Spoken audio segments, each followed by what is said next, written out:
Bem-vindos a mais um Deep Dive. Hoje mergulhamos numa figura bem complexa da história brasileira recente. Enéas Ferreira Carneiro. Olá. Temos aqui um conjunto de fontes que, tentam decifrar o homem por trás daquele famoso "Meu nome é Enéas". Que toda a gente conhece, não é? Exato.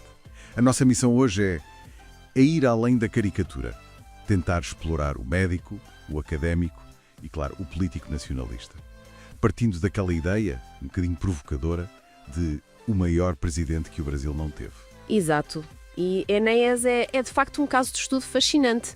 As fontes descrevem-no como polímata, médico cardiologista, com estudos em física, matemática.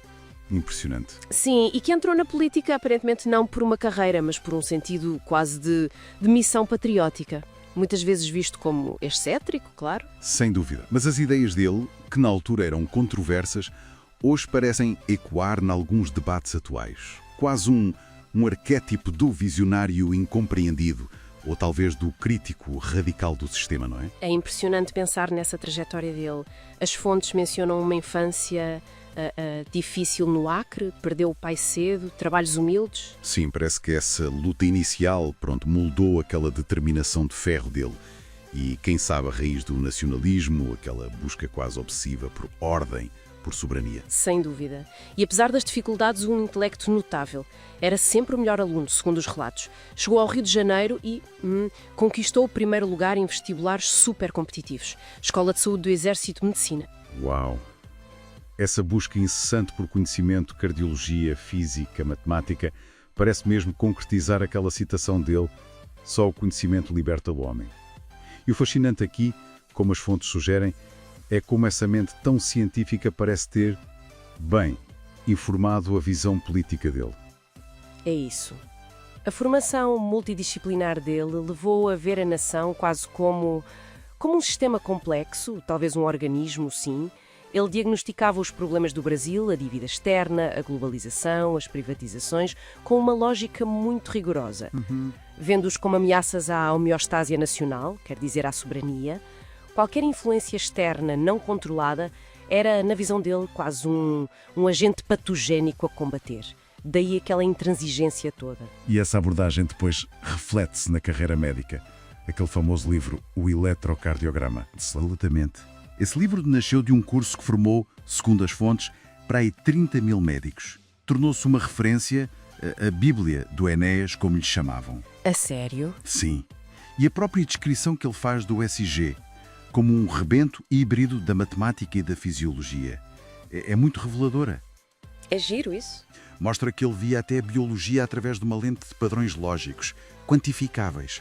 Uma mentalidade que depois, claro, aplicou à análise política e económica do país. O rigor era tal que uma edição tinha mais de 1200 referências bibliográficas. 1200? Uau! E com essa base toda, como é que se dá o salto para a política? Parece um mundo tão diferente. Pois, essa é a grande viragem, ali no final dos anos 80. Ele funda o PRONA, o Partido de Reedificação da Ordem Nacional, e em 89 candidata-se à presidência. Com aqueles 15 segundos, exatamente, 15 segundos de tempo de antena, e criou o bordão que ficou para a história. Meu nome é Enéas. Apesar do tempo mínimo, os resultados foram surpreendentes. Pois foram. Em 94 alcança o terceiro lugar com mais de 4,6 milhões de votos. E em 2002, então, uma votação recorde para deputado federal, 1,57 milhões. Uma força eleitoral inegável, pá. Vamos então às ideias mais controversas, mas sempre de forma neutra, baseados no que as fontes nos dizem. A crítica ao globalismo, às privatizações. Sim. Ele aí era implacável. Denunciava o sistema financeiro internacional como um casino mundial, a globalização como pirataria. Foi um crítico feroz da privatização da Vale do Rio Doce, por exemplo. Sim, lembro-me disso. E outro ponto muito polémico, a defesa da bomba atómica. Mas atenção, ele justificava-a não para atacar, mas como dissuasão estratégica. Dissuasão. Para garantir que o Brasil negociasse em pé de igualdade e protegesse os seus recursos, especialmente, dizia ele, na Amazónia. E aquela ideia do teatro das tesouras. Isso parece quase prever algum descontentamento que veio depois com a política tradicional, não? Exato. Ele argumentava que a esquerda e a direita convencionais eram, na visão dele, claro, duas faces da mesma moeda, que serviam um projeto internacionalista que prejudicava a soberania brasileira. Ele rejeitava esses rótulos todos, definia-se apenas como nacionalista. Então para ele era tudo uma encenação, no fundo. Basicamente, ele acreditava que, apesar das diferenças aparentes, ambos os lados acabavam por implementar políticas que beneficiavam interesses externos. Lá está, uma encenação. As fontes também tocam um pouco na vida pessoal, que parece ter sido marcada por sacrifícios pela causa. 3 casamentos, bens vendidos para financiar o partido. Reforça a imagem de dedicação total, não é? Sim, uma dedicação quase monástica à sua visão política. E aquela fé descrita como racionalista. Como é que isso funciona? Pois ele via na complexidade científica do universo, usava muito o exemplo da informação contida num cromossoma, a prova de um criador. Há uma citação atribuída a ele que diz: "A ciência me mostra a perfeição do universo, e essa perfeição aponta para um criador."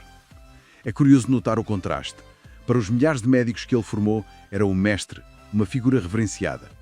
Na política era divisivo, quase caricatural para muitos.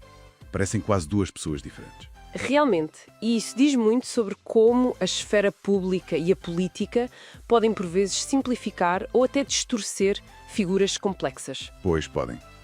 O fim chegou com o diagnóstico de leucemia, em 2006. Ele até removeu a barba icónica e disse algo como: "Com barba ou sem barba, meu nome é Enéas." Manteve a atitude. Sempre. Faleceu em 2007, mas curiosamente a morte dele marcou o início de uma espécie de renascimento online. Tornou-se um ícone póstumo, especialmente com a partilha daqueles vídeos inflamados dele. Este deep dive, então, mostra-nos um Enéas Carneiro que vai muito para lá do bordão. Um académico rigoroso, médico respeitado, professor dedicado e, claro, um político de ideias nacionalistas muito radicais. Uma trajetória que desafia classificações fáceis. Sem dúvida. E deixa-nos a pensar, não é? Num mundo cada vez mais globalizado e polarizado, qual é o espaço para figuras assim? Figuras que aliam um conhecimento técnico profundo a um nacionalismo tão intransigente? É uma boa pergunta. Serão sempre relegados às margens como profetas incompreendidos ou podem, de alguma forma, influenciar o debate central? É uma questão que o legado complexo de Enéas certamente nos levanta.